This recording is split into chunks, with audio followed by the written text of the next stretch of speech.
Rise, my apprentice.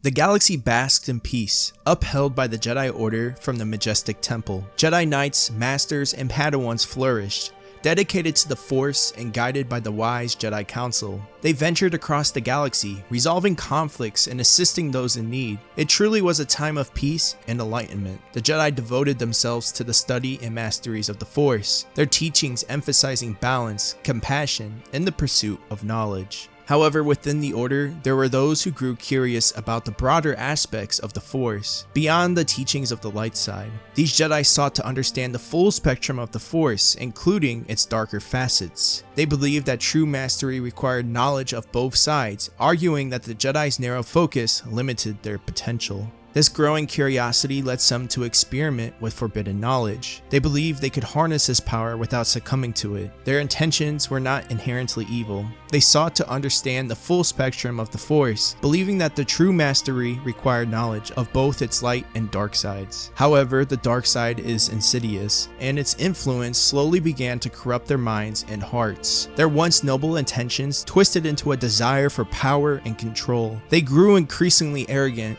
convinced of their superiority and dismissive of the Jedi Code's principles. As their practices became more dangerous and unpredictable, their behavior started to alarm their fellow Jedi. The Jedi Council, sensing the growing darkness within these individuals, attempted to bring them back to the light. They offered guidance and counsel, hoping to steer them away from the perilous path they had chosen. However, the allure of the dark side proved too strong, and the rift between the two groups widened. The corrupt Jedi, now openly defiant, began to clash with the Order. Their actions became more reckless and destructive, threatening the very peace and balance they sought to protect. The Jedi Council, realizing the Dark Jedi posed a significant threat to the galaxy, was forced to take drastic measures. In a solemn and painful decision, the Council exiled the group from the Order, stripped of their titles, and banished from the temple. These fallen Jedi were given the title of Dark Jedi. Their expulsion was a bitter blow, fueling a deep-seated hatred for the Jedi who had once been their brothers and sisters. They felt betrayed, convinced that their quest for greater knowledge had been unjustly punished. This resentment grew, festering into a desire for revenge. Banished to the far reaches of the galaxy, the Dark Jedi wandered aimlessly, searching for a place where they could harness their dark powers without interference. It seemed though that they would be lost forever, and with them, their knowledge.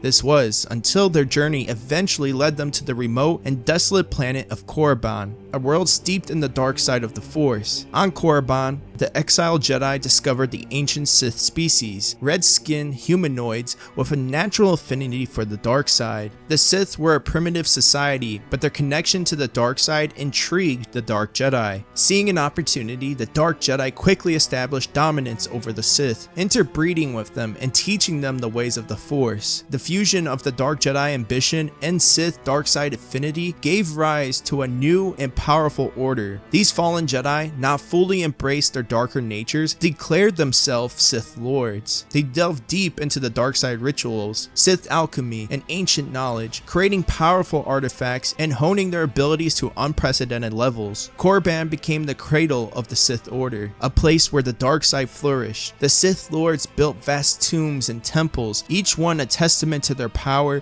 and a repository for their dark knowledge. They trained new generations of Sith, instilling in them the burning hatred for the Jedi and a relentless desire for power. The Dark Jedi, now transformed into Sith, found a unity in their shared purpose and their hatred for the Jedi Order. They believed that the Jedi's refusal to embrace the full spectrum of the Force was a weakness, and that their exile was proof of the Jedi's fear and narrow-mindedness. The Sith Order thrived on Korriban, growing stronger and more malevolent with each passing generation. This newfound strength and unity fueled their ambition. The Sith began to expand their influence, conquering nearby star systems and building an empire rooted in fear and domination. Their hatred for the Jedi simmered, driving their every action as they prepared for the inevitable confrontation. For a millennia, the Sith Empire thrived in the shadows, hidden from the Galactic Republic. The Sith, led by powerful Dark Lords, expanded their influence, developing a formidable civilization rooted in the dark side of the Force. Their secrecy allowed them to grow in strength, biding their time and preparing for the day they would strike against their ancient enemies, the Jedi. The Sith Empire Empire might have remained concealed indefinitely if not for a fateful accident. Republic explorers, venturing into the unknown regions of space, stumbled upon the Sith Empire. The Sith, unwilling to allow the Republic to expose their existence, responded with immediate and overwhelming force. Thus began the Great Hyperspace War, a cataclysmic conflict that would engulf the galaxy. The Sith Empire initially had the upper hand. Their dark side powers and ruthless tactics allowed them to secure early victories.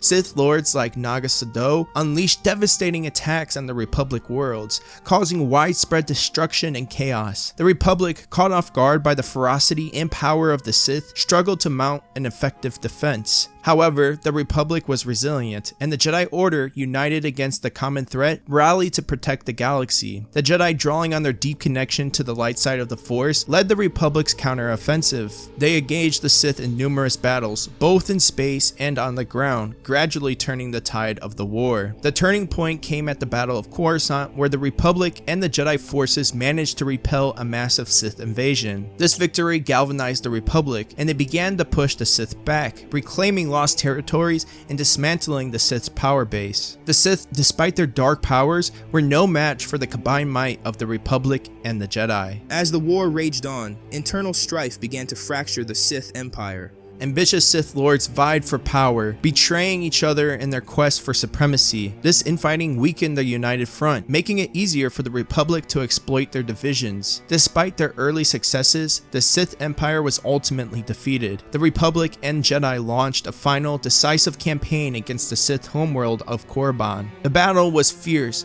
but the combined forces of the Republic and Jedi prevailed. Many Sith were killed, and their once mighty empire crumbled into ruins. In the aftermath of the Great Hyperspace War, the galaxy began to rebuild. The Republic, though battered, emerged victorious, and the Jedi Order stood as the guardians of peace once more. However, the legacy of the Sith persisted. The dark side was not easily vanquished, and the surviving Sith retreated into the shadows, plotting their eventual return. The Sith's defeat did not extinguish their hatred for the Jedi or their desire for revenge. They bided their time, adhering to the rule of two established by Darth Bane, ensuring that only a master and an apprentice would carry the Sith legacy forward. This strategy allowed them to remain hidden, slowly growing in strength and influence, all the way until the eventual rise of Darth Sidious.